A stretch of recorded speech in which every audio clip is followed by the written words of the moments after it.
Salam alaikum, donc, je suis un des membres de l'EIF et aujourd'hui on va parler d'un sujet qui nous tient à cœur. La première question concerne une thématique que tu abordes souvent, c'est les réformes. Je voulais savoir quelles étaient les réformes sur lesquelles tu prenais position, par qui elles sont faites et comment est-ce que nous, en tant que musulmans, on devrait prendre ces réformes. Bismillah ar-Rahman ar-Rahim, alhamdulillah, wa salatu wa salam ala rasulillah wa ala alihi wa sahbihi man walah. La réforme, c'est une opération perpétuelle qui est imposée par l'islam lui-même aux musulmans et elle consiste à se mettre en cause perpétuellement pour réformer d'abord son cœur, son propre cœur, pour sonder est-ce que le cœur il est branché avec le ciel, est-ce que nous sommes éclairés par la lumière de Dieu. Et si jamais notre cœur il est entaché par des péchés, par de l'ignorance, par de la négligence, il faut tous les jours passer un chiffon pour nettoyer le cœur. Le cœur, c'est comme un miroir qui reçoit la lumière divine et qui la reflète. Mais il est souvent entaché par notre maladresse, par notre ignorance, par nos péchés. Donc tous les jours, nous devons réformer notre cœur, c'est-à-dire le nettoyer, c'est-à-dire se repentir, se mettre en cause. La réforme, ensuite, c'est pour changer son environnement proche, sa famille, ses enfants, sa femme, son mari, ses parents, ses voisins, les gens qui sont sous notre responsabilité. Si on est professeur, il s'agit des étudiants. Si on est ouvrier, il s'agit des collègues. Si on est patron, il s'agit de ses employés. Réformer l'environnement proche, ça veut dire essayer d'améliorer. Et l'amélioration, c'est une équation, c'est une définition exponentielle qui ne s'arrête jamais parce qu'il y a toujours des choses à améliorer, il y a toujours des choses à changer puisque l'environnement change, l'espace change, le temps change et on devrait être en changement perpétuel.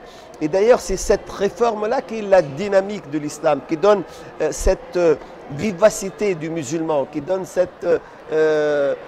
ces fruits de l'islam. La réforme ensuite, la plus importante, c'est la réforme pour la société. Réformer la société, c'est-à-dire prêcher la bonne parole, comme disent les chrétiens, et la bonne parole, c'est-à-dire essayer d'être un élément constructif dans la société pour qu'il n'y ait pas de haine, pour qu'il n'y ait pas de jalousie, pour qu'il n'y ait pas d'envie, pour qu'il n'y ait pas d'agression, pour qu'il n'y ait pas de violence.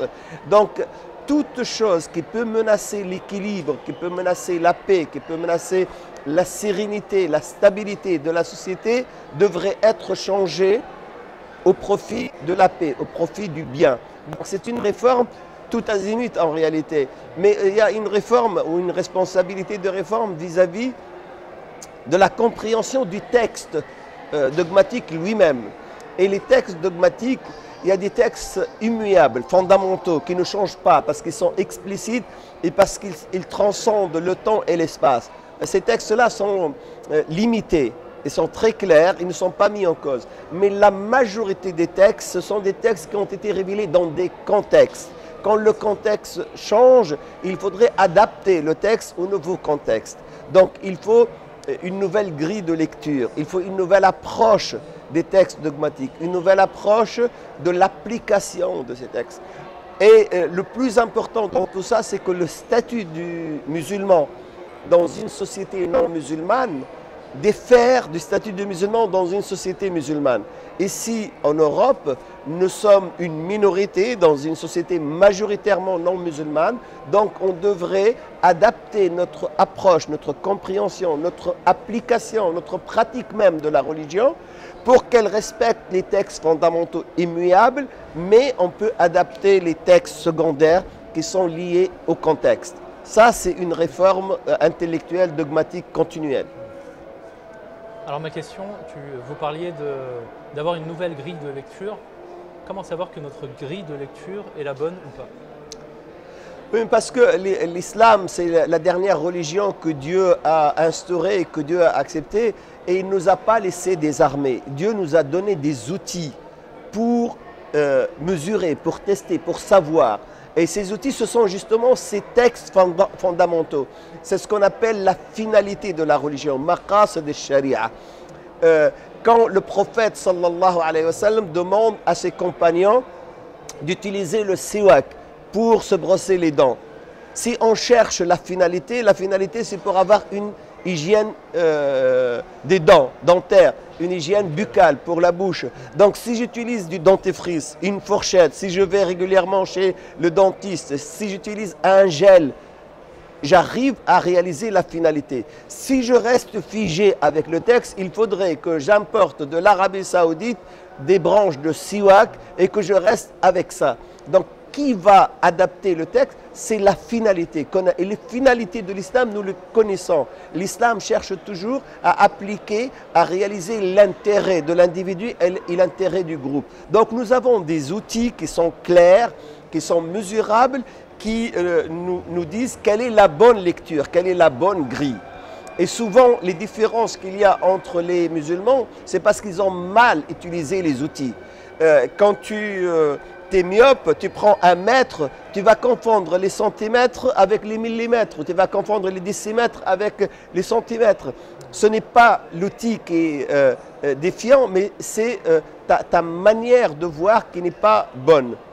Mais l'islam, il nous a donné à nous les outils nécessaires pour comprendre comment adapter les textes au contexte. Et ces outils sont à la portée de tous les savants sincères, les savants honnêtes, les savants authentiques. D'accord, je te remercie.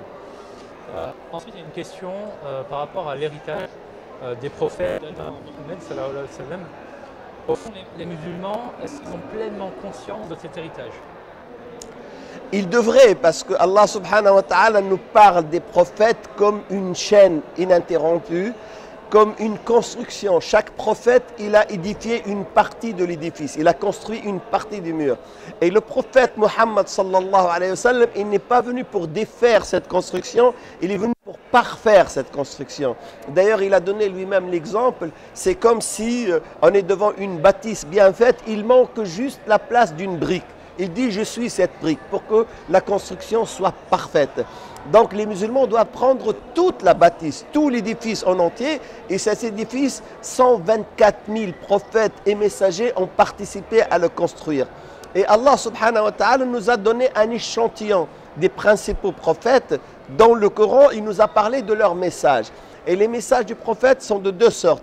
Il y a un message qui est le même, fondamental, de Adam jusqu'à Mohammed. C'est le message de l'adoration de Dieu. C'est le message de l'unicité de Dieu. C'est le message de faire le bien aux gens. C'est le message comme quoi l'homme a été créé pour réaliser la volonté de Dieu, à savoir l'adorer et faire le bien autour de lui. Ça, ce message-là, il est exactement le même.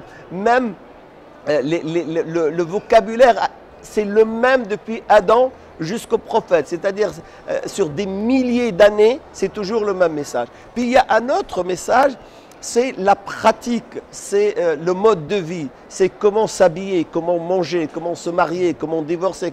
Là, chaque prophète a adapté sa législation, sa loi, ce qu'on appelle en islam le sharia, au contexte. Il se trouve que le prophète Mohammed sallallahu alayhi wa sallam, il est venu avec la dernière loi. Et cette dernière loi, comme je l'ai dit tout à l'heure, il y a des lois immuables. Il y a des choses qui ne changent pas. Le vol est interdit tout le temps et par toutes les législations. D'ailleurs, par les musulmans et les non-musulmans. Donc le vol reste interdit. Maintenant, comment les circonstances de voir le vol, comment on peut appliquer ça, on va adapter ça aux cultures, aux sociétés, aux circonstances économiques. Si les gens, ils ont faim, s'ils volent par vice, s'ils volent par défi, etc. Donc la partie immuable de la loi, chez les musulmans, est connue. Et il y a la partie qui doit s'adapter. Et là, on s'éclaire de l'héritage des prophètes pour savoir comment ils ont appliqué, mais nous avons notre propre héritage de notre propre prophète. Mais la première partie qui est celle du message de l'adoration, tous les musulmans devraient savoir qu'en réalité, ils ne sont pas exclusifs compagnons de Mohammed, mais ils sont les compagnons de tous les prophètes. Et nous sommes les héritiers de tout ce patrimoine. Tout ce que les prophètes ont amené, nous le revendiquons. Et c'est comme ça qu'on continue la continuité de l'adoration. Depuis la création de l'homme jusqu'au jour dernier, on est dans la même chaîne. Il n'y a pas une interruption, il n'y a pas une contradiction. Et les musulmans, est-ce qu'ils en ont conscience? Ils devraient. Bien sûr, les savants musulmans devraient. Mais bon, la majorité des musulmans, malheureusement, ils appliquent soit consciemment, mais souvent inconsciemment, une sorte de racisme même entre les prophètes. Et le Coran attire l'attention, il dit faites attention, il ne faut pas différencier entre les prophètes. Le prophète qui a été envoyé aux Juifs, qui a été envoyé aux chrétiens, qui a été envoyé au peuple d'Abraham, ils sont tous ces prophètes ont le même message et ce sont vos ancêtres. Ils disent la même chose et vous devez les respecter, vous ne devez pas faire du racisme ou de différence entre les prophètes. Les musulmans répètent ça dans le Coran, dans la prière, même dans le Tahiyat, mais est-ce qu'ils sont conscients de ça et que les prophètes c'est une chaîne et qu'ils sont tous notre patrimoine? La majorité ignore ça et ils ne font pas très attention, mais bien sûr les responsables, les savants musulmans, ils le savent et s'ils ne le savent pas, ils doivent le savoir. Alors, ils l'ignorent parce qu'ils veulent l'ignorer? Non, ils ignorent parce que peut-être nous, les responsables, on ne fait pas notre travail comme il faut de rappel, comme ce genre de rencontre, d'interview, de rappeler, de revendiquer, de ne pas intégrer la politique dans notre approche des prophètes. Souvent, les prophètes, parce qu'ils sont juifs, on ne les écoute pas, parce que les prophètes sont chrétiens. L'islam, il dit les prophètes transcendent l'appartenance ethnique, l'appartenance raciale. Ce sont tous des messagers de Dieu, ils sont venus avec le même message. Et tous ces messages, c'est votre patrimoine à vous les musulmans, puisque vous êtes les derniers, vous êtes les témoins sur l'humanité entière. Et on ne peut pas être des témoins sur l'humanité si on n'a pas l'héritage de toute l'humanité. Exactement. Et quelles seraient les implications si on avait pris conscience de ces héritages? Si on avait pris conscience, on serait les meilleurs. C'est ce que le Coran a dit. Kuntum khayra ummatin ukhrijat linnas. Parce qu'on serait excellent. On aurait pris de chaque prophète, de chaque nation, le meilleur d'elle. Et on serait arrivé au summum de la pyramide. Et là, on serait vraiment le phare, on serait vraiment les témoins. Et les témoins shuhada, c'est-à-dire le modèle, l'exemple vers lequel toute l'humanité devrait s'acheminer. Et c'est nous qui sommes au sommet pour dire on regarde toute l'humanité avec tout notre patrimoine, tout notre héritage. Et là, les musulmans seront réellement dignes de leur islam. Et en parlant de ça, il y a souvent des rencontres interreligieuses qui sont ponctuelles et très cordiales. Alors la question c'est, est-ce qu'il est souhaitable d'avoir des discussions de fond sur nos spécificités dogmatiques? Oui. Moi je participe depuis plusieurs années, depuis plus de 20 ans, à une commission internationale de dialogue islamo-chrétien. On se réunissait au Vatican tous les 6 mois et dans un de nos centres musulmans en Europe tous les 6 mois. Et on a essayé de parler des problèmes dogmatiques. Il y a tellement de différences entre nous, il y a tellement de convictions que ces problèmes-là... Ces différences sont dues à quoi? Ces différences sont dues à une approche. Il faudrait dire la chose d'une manière très simple, c'est que les chrétiens pensent que les musulmans sont des infidèles. Il a fallu attendre Vatican II, c'est-à-dire 1962-1965, pour que les chrétiens daignent reconnaître les musulmans ou l'islam comme religion. Ils pensent que le dernier des messagers, c'est Jésus, et après Jésus, le Fils de Dieu, il n'y a plus rien. Alors qu'un prophète vient 5 siècles après Jésus et prétend qu'il est envoyé de Dieu, les chrétiens ne le croient pas. Ils pensent que nous sommes tous des infidèles, il faut nous évangéliser, il faut nous ramener. Il a fallu attendre avant-hier, 1965, pour que l'Église catholique change un peu cette approche et considère l'islam comme une religion. Mais il faut dire aussi que les musulmans considèrent les chrétiens comme des non-croyants, comme des kuffars, comme des infidèles aussi. Et cette approche-là dresse des barrages et des barrières entre les deux communautés. Est-ce qu'ils ont raison? Est-ce que nous avons raison? Normalement, il devrait y avoir un dialogue dogmatique, mais entre les spécialistes. Et l'objectif ultime devrait être la quête de la vérité. Soit on trouve que les chrétiens ont raison à 100% et les musulmans devraient réellement les suivre. Soit on trouve que les musulmans, ils ont raison à 100% et les chrétiens devraient les suivre. Soit on trouve que la vérité, elle est entre les deux. Chacun de nous doit faire un pas vers l'autre pour trouver. Mais malheureusement, à part quelques exemples dans l'histoire, il n'y a jamais eu des rencontres pour la quête de la vérité. Les rencontres dogmatiques qui ont eu lieu tout au long de l'histoire de la relation entre chrétiens, juifs et musulmans, il y a toujours chaque partie qui veut démontrer que c'est elle qui détient la vérité et que les autres, ils sont dans l'erreur. Et Dieu nous demande, d'ailleurs dans le Coran, dans un verset très très beau, il dit au prophète, dis Inna wa iyyakum la'ala hudan aw fi dalalin mubin. Allah il dit au prophète, dis-leur, soit vous, soit nous, nous sommes soit sur la bonne voie, soit égarés. C'est-à-dire que le prophète, il accepte l'éventualité qu'il soit égaré. Alors si le prophète de l'islam dit « je suis peut-être égaré », c'est à nous les musulmans de penser que nous sommes peut-être égarés et commencer par dire « ma vérité, je pense que c'est la vérité, mais elle est relative. Si tu me convaincs avec les outils rationnels que j'ai tort et que tu as raison, je dois te suivre. » Et c'est ça la démarche des musulmans. Seulement les musulmans sont tellement fiers, sont tellement orgueilleux, racistes, qu'ils n'acceptent pas que l'autre ait raison. Et les chrétiens aussi et les juifs ici. C'est pour ça que l'approche dogmatique devrait rester à l'échelle des spécialistes, dans une échelle académique, parce que sinon, elle va augmenter le fossé entre nous. Et l'alternative que nous avons trouvée, c'est de dialoguer sur les choses qui peuvent nous réunir.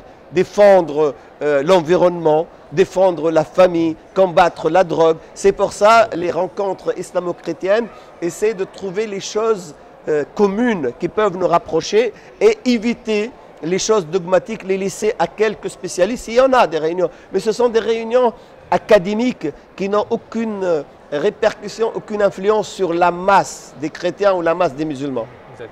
Alors tu parles d'une notion qui est très importante, c'est la quête de la vérité. Comment est-ce que toi, tu te prendrais pour pour t'approcher de cette quête de la vérité? Ouais. D'abord, il faudrait savoir que la vérité est une. La vérité ne peut pas être plusieurs. Il n'y a pas une vérité relative. Ici en Occident, on entend, et c'est préparé par même la philosophie grecque occidentale, c'est que tu as ta vérité, j'ai ma vérité. Non, la vérité ne peut pas être relative. Il n'y a qu'une vérité. Et cette vérité, nous avons des outils dans le Coran, dans la Sunna, comment s'acheminer vers. Ce sont des outils mathématiques, ce sont des outils qui sont très rationnels. Bien sûr, je n'ai pas le temps de développer ça parce que c'est quelque chose à la fois simple mais qui est compliqué, qui est lent. On devrait passer par des étapes et Allah subhanahu wa ta'ala nous a dit que la vérité c'est la base de tout, c'est la base de la création. Pourquoi? Parce que Dieu c'est la vérité. Nous n'avons créé les cieux et la terre que pour la vérité et par la vérité. C'est lui qui a envoyé son messager avec la religion de la vérité. Parce que si on n'a pas une base solide, immuable, qui est la vérité, sur laquelle nous allons construire, tout est relatif et on se perd. Donc il faudrait qu'il y ait un repère qui est le même pour tout le monde. Et le Coran nous a appris, il a dit avec les chrétiens, il dit,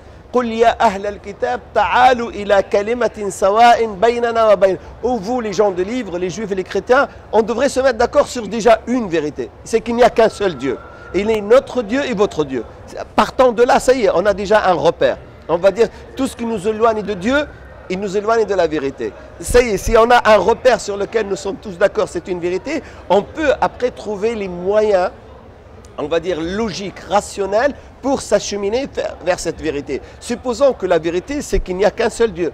Parce que la raison humaine n'accepte pas qu'il y ait plusieurs dieux. Et le Coran nous dit s'il y a plusieurs dieux, ils vont se combattre et se battre entre eux, il n'y aurait pas cette harmonie de l'univers. Donc si nous sommes d'accord, est-ce qu'un Dieu peut avoir un fils? Est-ce qu'un Dieu peut être coléreux? Est-ce qu'un Dieu peut être raciste? Est-ce qu'un Dieu peut oublier quelque chose? Est-ce qu'un Dieu peut être vaniteux? Est-ce que, bien sûr, et nous allons débarrasser Dieu de tous les adjectifs, de tous les défauts qui sont humains. Et là, nous allons nous rapprocher vers la vérité. Mais si on fait ça, donc les gens qui prétendent que Dieu il a un fils, ils vont dire ah non, non. Et là, ils vont stopper. Les gens qui disent que Dieu il a choisi un peuple, nous sommes le peuple élu et tout le reste de l'humanité, il est à notre service. Ils vont dire ah non. Les gens qui pensent comme les musulmans qu'il n'y a que les musulmans qui vont aller au paradis, tous les autres vont aller en enfer. Ils vont pas accepter. Mais en réalité, les trois, ils ont tort. Parce que les trois, ils ne veulent pas défendre la vérité, ils veulent défendre leur vérité à eux. Et c'est pour ça, c'est une quête qui est réservée normalement aux savants, honnêtes. Il y a des gens dans l'histoire qui ont fait ça. Même là, actuellement, il y a quelques-uns qui font cette quête-là, mais elle reste à l'échelle de, on va dire, académique des spécialistes. Mais la masse des gens n'est pas suffisamment éduquée, n'est pas suffisamment savante pour s'acheminer vers cette quête de vérité. Alors, est-ce que c'est les gens qui ne sont pas suffisamment cultivés pour comprendre, ou est-ce que ce ne sont pas les scientifiques, ces personnes à la quête religieuse, qui n'arrivent plus à s'exprimer? Non, il y a les deux. Mais de toute façon, il y a des. Moi, j'ai organisé, même ici en France et en Europe, des séminaires pour parler de la vérité, justement, de cette base qui devrait nous commander tous. Et on trouve que même les gens qui sont convaincus de la vérité, tu sais, si tu as ton fils et tu sais que ton fils, il a tamponné la voiture du voisin et tu sais que tu vas payer 5 000 € et tu vas avoir un. Tu connais la vérité, mais tu vas témoigner pour ton fils, au détriment de ton voisin. Il y a les gens, parce qu'il y a les envies, il y a les intérêts personnels, il y a la faiblesse humaine, il y a les tentations. Donc les gens connaissent. Par exemple, un exemple très flagrant, tous les responsables politiques européens, tous les responsables du renseignement ici en Europe savent que les musulmans en Europe et en France sont réellement innocents du terrorisme. Que le terrorisme, tout le monde le sait, c'est une vérité. Mais tu entends les politiques, tu entends les médias, ils disent le contraire. Donc les gens connaissent la vérité, mais la faiblesse humaine, la fierté, l'orgueil, les intérêts les empêchent de reconnaître cette vérité. Donc même si les savants expliquent, même si les gens connaissent, tout le monde ne suit pas. Et Dieu, il dit la majorité des gens, même s'ils connaissent la vérité, ils ne vont pas la suivre. Parce qu'ils sont trop faibles pour suivre cette vérité. Excellent. D'accord, en tout cas, je te remercie. Barakallahu fik pour cette interview. Et je te dis à la prochaine. Inch'Allah. Salam alaikum. Barakallahu.